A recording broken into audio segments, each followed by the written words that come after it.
नमस्ते। आप सभी से अनुरोध है कि कृपया हमारी चैनल को सब्सक्राइब करें, वीडियो को लाइक करें और शेयर करें। तो आज आपको मैं एक क्या कहूँ, एक बड़े बुद्धिमान व्यक्ति की हुई एक कॉमेडी दिखाने जा रहा हूँ। अब देखिए, आप बुरा मत मानिएगा, क्योंकि ये जो है मैं आपको ये दिखाने जो जा रहा हूँ उसको आप पहले समझें। ये राहुल गांधी जी का आर्टिकल है, राहुल गांधी। और ये क्या कहता है? A new deal for Indian business, a new deal for Indian business. हो देखिए कितनी बड़ी बात है, बड़ा प्रोफाउंड होना चाहिए ना आर्टिकल। आप भी सोच रहे होंगे कि राहुल गांधी ने आर्टिकल लिखा है तो पता नहीं कितनी बड़ी बात की होगी। भाई राहुल गांधी आर्टिकल लिखें, मतलब ये राहुल गांधी वही हैं। आपको ध्यान है ना कि एक बार गए थे, ये शायद मेरे ख्याल से काठमांडू में अर्थक्वेक आया था या क्या हुआ था, तो उस समय ये गए थे वहाँ एम्बेसी में और इनको कुछ कॉन्डोलेंस लिखना था। तो वो कॉन्डोलेंस लिखने के लिए भी ये अपने मोबाइल पर देख देख के तब लिख रहे थे और लोगों को वो पता चल गया था, तो फिर इनका मजाक उड़ा था। लेकिन भाई देखिए, ऐसी बात करना नहीं चाहिए ना। बड़े आदमी हैं, बड़े आदमियों के साथ ऐसा कुछ होता रहता है। लेकिन अब मैं आपको एक और चीज़ बताता हूँ, वो और भी जाननी आवश्यक है। देखिए यहाँ पर इसको हम हटा देते हैं और चलते हैं थोड़ा ऊपर। ऊपर देखिए, अब ये एक ट्वीट आता है उसके बाद। ये क्या कहता है भाई? देखिए, मैं इसको कर देता हूँ कि भाई many are alleging that I plagiarise my article from chapter 13 Edmund Burke on India published by Cambridge University Press in 2012। ये यहाँ पे 2012 है। अब ये एडमंड बर्क जो है, ये वो पुराने वाले एडमंड बर्क नहीं है। आप पता है ना, एडमंड बर्क हुआ करते थे वो 18th सेंचुरी पोएट। तो वो 18th सेंचुरी पोएट की बात नहीं हो रही यहाँ पे, ये नए एडमंड बर्क है। अब इन्होंने एक आर्टिकल लिखा था ऑन इंडिया और भाई साहब ने सारा का सारा यहाँ से उठा लिया। मतलब भाई ये तो कोई बात समझ में मेरे आई नहीं। ऐसा इन्होंने क्यों किया? ऐसा इनको नहीं करना चाहिए था। अब कर लिया तो कर लिया। उसके बाद फिर क्या है, नीचे क्या लिखते हैं मैं आपको फिर से बता देता हूँ। It is true that I lifted all the ideas of my article from this chapter, correct, but I later use AI to improve the article, so it is not plagiarism.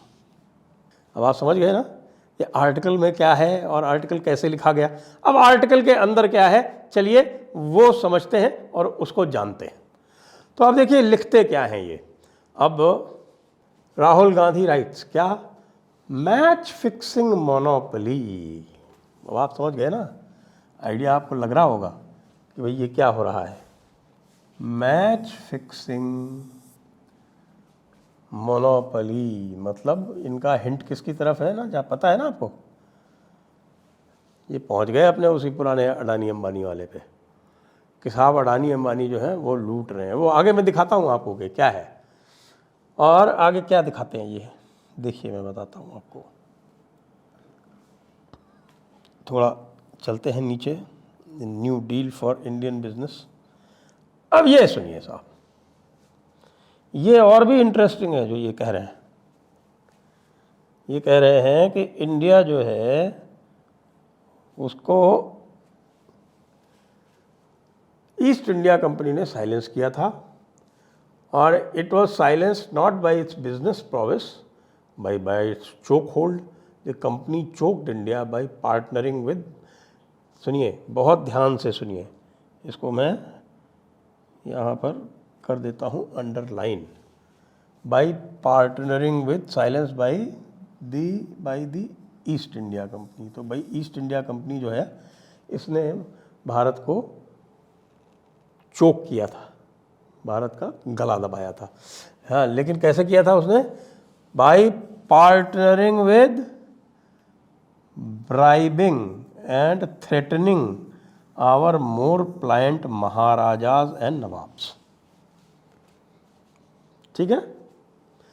अब भाई इससे पूछा जा रहा है, हमने पूछा राहुल गांधी से, हम राहुल गांधी से पूछ रहे हैं, और ये हम पूछ रहे हैं कि भाई आपने ठीक है, आपने कहा कि ईस्ट इंडिया कंपनी तो आई थी, ईस्ट इंडिया कंपनी ने, हालांकि आपका इशारा किस तरफ है उस पर भी हम आएंगे, अभी आपका इशारा जो है वो अडानी अंबानी पे है, लेकिन जो आपने उसके जो एग्जांपल्स दिए हैं उस पर भी हम आएंगे। लेकिन जब ईस्ट इंडिया कंपनी की बात होती है भाई साहब, तो आपके स्वयं के यानी कि जो आपके परिवार का जो लेख है वो ये कहता है कि आपके यानी कि आपके नाना जी, उनके पिताजी मोतीलाल नेहरू, नहीं आपके परनाना जी जवाहरलाल नेहरू, उनके पिता थे मोतीलाल नेहरू, और मोतीलाल नेहरू जी के दादाजी जो थे उनका नाम था लक्ष्मी नारायण। तो जो ये लक्ष्मी नारायण जी थे वो आपके यहाँ की जो हिस्ट्री है ऑफिशियल हिस्ट्री उसी से बता रहा हूँ, वो जो लक्ष्मी नारायण जी थे वो Lakshmi Narayan ji east India company के वकील के रूप में मुगल दरबार में प्रतिस्थापित थे। तो भाई ईस्ट इंडिया कंपनी के साथ पार्टनर कौन कर रहा था? आपका परिवार कर रहा था। और आप ब्लेम किसको कर रहे हैं? आप ब्लेम कर रहे हैं साहब कि बेचारे के साहब कि महाराजा जो थे उन्होंने गड़बड़ की, नवाबों ने गड़बड़ की। मैं सब समझ रहा हूँ आपका इशारा, लेकिन ये जो आपका नैरेटिव है ना वो चलेगा नहीं, क्योंकि आपके लक्ष्मी नारायण जी, आपके पूर्वज, वो ईस्ट इंडिया कंपनी के वकील होकर मुग़ल दरबार में थे। उसके बाद उनके जो पुत्र थे यानी गंगाधर नेहरू, यानी मोतीलाल नेहरू जी के पिताजी, गंगाधर नेहरू जो थे वो दिल्ली के शहर कोतवाल थे। शहर कोतवाल का मतलब आज का जो पुलिस कमिश्नर है उस तरह से। तो भाई मुग़ल दरबार में भी आपके पूर्वज, ईस्ट इंडिया कंपनी में भी आपके पूर्वज। तो किसने किसका शोषण किया, किसने किसकी मोनोपोली की, ये भाई आप लोग दर्शक लोग जो है उसका निराकरण करें और अपनी कमेंट्स जो हैं, अपनी अमूल्य कमेंट्स हमें बताएं। अब आगे चलते हैं साहब। अब इन्होंने ये यहाँ तक तो कर दिया। अब ये कहते हैं साहब, देखिए अब इसके बाद जो है वो और भी इंटरेस्ट है। अब ये कंपनी के बारे में इन्होंने कहा कि साहब कंपनी ने ये किया वो किया, वो सब ठीक है, कंपनी ने क्या क्या किया, अब उस पर मैं बहुत ज़्यादा नहीं टिकूँगा। मैं आगे आता हूँ। जब अब आप जो कह रहे हैं कि ये पहली बात तो आपको बता दी थी ना कि भाई एआई से इम्प्रूव किया हुआ एडमंडबर्ग का आर्टिकल है इंडिया पे, वही है ये, उसके अलावा कुछ नहीं है। ये देखिए साहब, ये कह रहे हैं कि यहाँ पर you persevere in an oppressive system, consider Piyush Bansal first generation entrepreneur. ये सब ये कह रहे हैं कि साहब की Lenskart, Faqir Chand Kohli who as a manager built,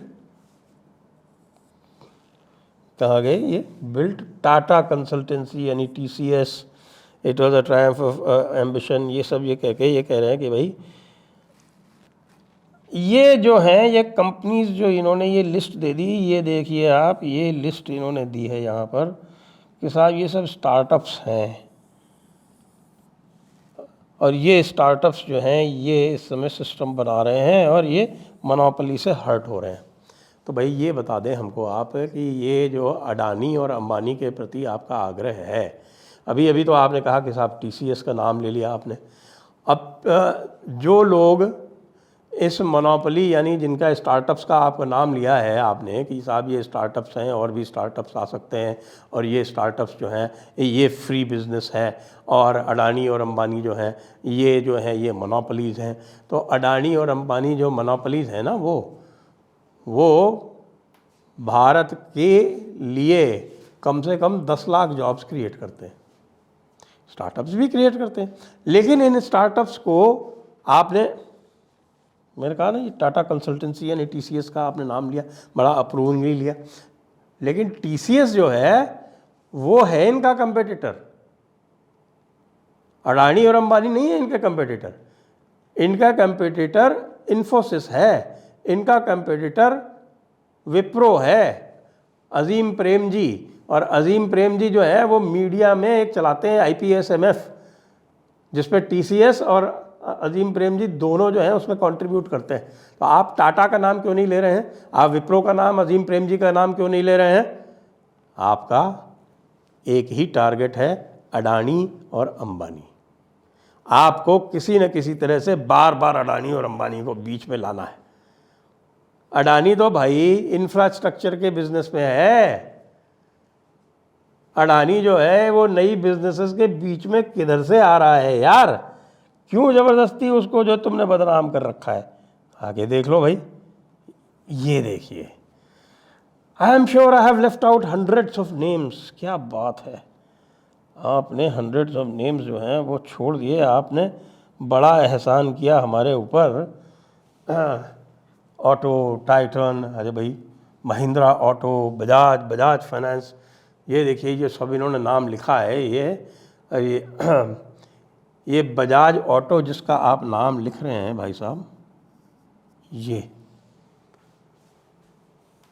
ये बजाज ऑटो जो था, ये अपने समय का, यानी आपके समय का, यानी कि इंदिरा गांधी के समय का सबसे बड़ा मोनोपोलिस्ट था। बजाज का स्कूटर अकेले मिलता था, एक लैम्ब्रेटा मिलता था जिसका कोई प्रोडक्शन नहीं था, एक विजय सरकारी कंपनी थी उसका कुछ मिलता नहीं था। सारी की सारी मोनोपोली ये इस बजाज स्कूटर के पास पे कॉन्सेंट्रेटेड थी। वह आपकी दादी जी का वो फेवरेट था, जिसकी मोनोपोली से हम सारे त्रस्त हुआ करते थे। 5-5 साल, 10-10 साल वेटिंग लगती थी। इसको कहते हैं मोनोपोली।